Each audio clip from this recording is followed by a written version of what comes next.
Hello കൂട്ടുകാരെ, ഇന്ന് twin flame ജേർണിയിൽ പാസ്റ്റ് ലവ് റിലേഷൻഷിപ്സിൻ്റെ ഇമ്പാക്റ്റ് എന്താണ് എന്ന് മനസ്സിലാക്കാം. ട്വിൻ ജേർണിയിലാണെന്നറിയുന്ന ഒട്ടുമുക്കാൽ ശതമാനം ആൾക്കാരും ഓൾറെഡി ഇനിയൊരു പാർട്ട്ണറുമായിട്ട് മാരീഡ് ആയിട്ട് കഴിഞ്ഞിട്ടായിരിക്കും ഈ ജേർണിയെക്കുറിച്ച് അറിയുന്നത്, അല്ലെങ്കിൽ അവേക്കനിങ്ങിലേക്ക് വരുന്നത്. മാക്സിമം ആൾക്കാരുടെ കാര്യമാണ് പറയുന്നത്. അപ്പോൾ ഈ മാക്സിമം ആൾക്കാരിൽ മാക്സിമവും ലവ് മാരേജസ് ആയിരിക്കും. അതിൻ്റെ കാരണവും പറഞ്ഞുതരാം. ട്വിൻ സോൾസ് കുഞ്ഞിലെ തൊട്ടേ ഒരു എംപ്റ്റീനെസ് ഫീൽ ആവുന്നവരായിരിക്കും. അവരുടെ ചുറ്റും എത്ര പേരുണ്ടായിക്കോട്ടെ, എത്ര കെയറിങ് ആയിട്ടുള്ള പേരൻസ് ഉണ്ടായിക്കോട്ടെ, എത്ര പ്രയാസമുള്ള ഒരു ഫാമിലിയിൽ നിന്നും ആയിക്കോട്ടെ, എല്ലായ്പ്പോഴും അവർ ആ ഒരു അതർ ഹാഫിനെ തേടുന്നവരായിരിക്കും. അത് കുഞ്ഞിലെ തൊട്ടേ. പക്ഷേ അവർക്കറിയില്ല അവരെന്താണ് ഈ തേടുന്നത്, എന്തിനു വേണ്ടിയാണ് അവർ നോക്കുന്നത് എന്നുള്ളത്. അപ്പോൾ അവരുടെ ലൈഫിലേക്ക് അങ്ങനെ ഒരു കാർമിക് കോൺട്രാക്റ്റ് ഉള്ള ഒരാൾ വരുമ്പോഴത്തേക്ക്, ഒരു സോൾ വരുമ്പോഴത്തേക്ക്, ട്വിൻ സോൾസ് വളരെ പ്യൂർ സോൾസ് ആയിരിക്കും അല്ലേ. അതായത്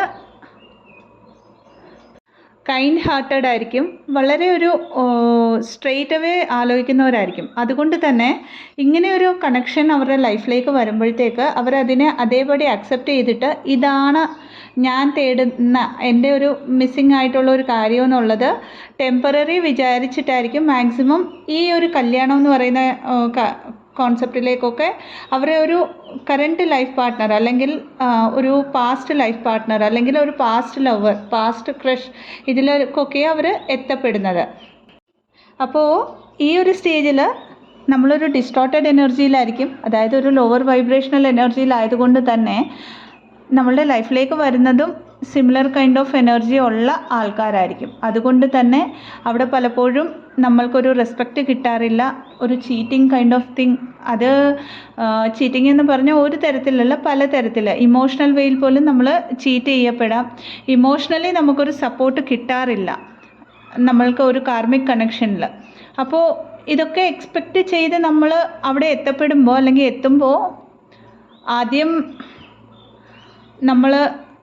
നമ്മളുടെ എക്സ്പെക്റ്റേഷൻസിനെ മുമ്പിൽ വെക്കാൻ ട്രൈ ചെയ്യും. അത് കഴിഞ്ഞിട്ട് ആ ഒരു ബ്ലെയിമിങ് എനർജി അതർ പേഴ്സണിൽ നിന്നും, അതർ സോളിൽ നിന്നും വരുമ്പോൾ നമ്മൾ വിചാരിക്കും ഈ പ്രശ്നം നമ്മളിലാണെന്ന് വിചാരിച്ച് നമ്മൾ ഓവർ ഗിവിങ് ചെയ്തുകൊണ്ടിരിക്കും. എല്ലാ കാര്യങ്ങളും കൂടുതലായിട്ട് കൊടുക്കാൻ ട്രൈ ചെയ്യും. അതായത് ഇവിടെ ഒരു അറ്റാച്ച്മെൻറ്റ് ഇഷ്യൂ ആണ്. അവർ നമ്മളെ വിട്ടിട്ട് പോകുമോ എന്നുള്ള ഒരു ഫിയറിൻ്റെ ഇഷ്യൂവിലൂടെ നമ്മൾ ഒത്തിരി കാര്യങ്ങൾ നമ്മൾ മനസ്സിലാക്കാതെ നമ്മൾ മറ്റുള്ളവർക്ക് വേണ്ടി ജീവിക്കാൻ തുടങ്ങും. അപ്പോൾ ഇവിടെ നമ്മൾക്കുള്ള ഫിയറിൻ്റെ ഇഷ്യൂസ്, അറ്റാച്ച്മെൻറ്റിൻ്റെ ഇഷ്യൂസ്, ഓവർ ഗിവിങ്ങിൻ്റെ ഇഷ്യൂസ്, ഒരു ഇമോഷണൽ സപ്പോർട്ട് തേടിക്കൊണ്ട് അത് കിട്ടാത്തതിൻ്റെ ഇഷ്യൂസ്, ഇതെല്ലാം ഇമോഷണലി നമ്മൾ സപ്രസ് ചെയ്തുകൊണ്ട് നമ്മൾ വാല്യൂ കൊടുക്കാതെ സെൽഫ് അബാൻഡ്മെൻറ്റ് ചെയ്യുകയാണ് ചെയ്യുന്നത്. അപ്പോൾ ഇത് നിങ്ങളിൽ പലരും വിചാരിച്ചിരിക്കാം, ഇതൊരു 10 വർഷത്തിന് മുമ്പ് എൻ്റെ ലൈഫിൽ ഇങ്ങനെ ഒരു റിലേഷൻ ഉണ്ടായിരുന്നു. 5 വർഷമായി, 3 വർഷമായി, 20 വർഷമായി. എത്ര വർഷമായാലും എത്ര വർഷങ്ങൾ എടുത്തു എന്നുള്ളതല്ല, ഇങ്ങനെയുള്ള ഒരു എനർജി, ഇങ്ങനെയുള്ള ഒരു ട്രോമാറ്റിക് എക്സ്പീരിയൻസിൻ്റെ എനർജി നിങ്ങളിൽ ഉണ്ടെങ്കിൽ നിങ്ങളുടെ കൗണ്ടർ പാർട്ട് തീർച്ചയായിട്ടും നിങ്ങളെ അബാൻഡ്മെൻറ്റ് ചെയ്ത് കാണിക്കും. കാരണം ഇവിടെ മിറർ സോളാണ്. നമ്മളുടെ ഉള്ളിലെ ഇഷ്യൂസ് റിഫ്ലക്റ്റ് ചെയ്ത് കാണിക്കുക എന്നുള്ളതാണ് നമ്മളുടെ ട്വിന്നിൻ്റെ ദൗത്യം അല്ലേ. അപ്പോൾ ഇതുകൊണ്ട് തന്നെ നമ്മളുടെ ട്വിൻ ഫ്ലെയിം യൂണിയൻ എന്ന് പറയുന്ന കോൺസെപ്റ്റ് പലപ്പോഴും ഇവിടെ വന്ന് നമുക്ക് ബ്ലോക്ക് ആവാറുണ്ട്. എന്നാൽ നമുക്ക് ഇഷ്യൂ മനസ്സിലാവില്ല. നമ്മളെല്ലായ്പ്പോഴും നമ്മുടെ ഫാമിലിയിലെ ഇഷ്യൂസ്, അല്ലെങ്കിൽ ഫാമിലിയിൽ നിന്നും കിട്ടിയ ട്രോമാസ്, ഫ്രണ്ട്സിൽ നിന്നും കിട്ടിയ ട്രോമാസ് ഒക്കെ ആയിരിക്കും നമ്മൾ തേടുന്നത്. എന്നാൽ വളരെ മൈന്യൂറായിട്ട് കിടക്കുന്ന ഒരു അപ്സെറ്റ് ആയിരിക്കാം ഈ ഒരു പാസ്റ്റ് ലൈഫ് ലവറിൽ നിന്നോ, അല്ലെങ്കിൽ പാസ്റ്റ് റിലേഷനിൽ നിന്ന് നമുക്ക് കിട്ടിയിട്ടുണ്ടായിരിക്കുക.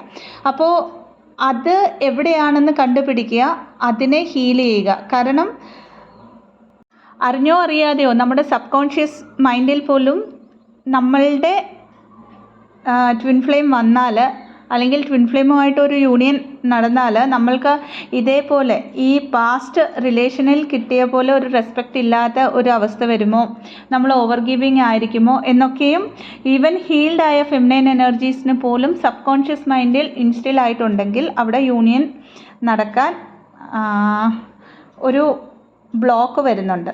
അതുകൊണ്ടാണ് ഈ ഒരു പെർട്ടിക്കുലർ ഇഷ്യൂ പറഞ്ഞു തന്നത്. അപ്പോൾ തന്നിരിക്കുന്ന ഇൻഫർമേഷൻ ഹെൽപ്ഫുൾ ആണെങ്കിൽ ചാനലിനെ ലൈക്ക് ചെയ്യാവുന്നതാണ്, ഷെയർ ചെയ്യാവുന്നതാണ് ആൻഡ് സബ്സ്ക്രൈബ് ചെയ്യാവുന്നതാണ്. Thank you so much. Stay blessed.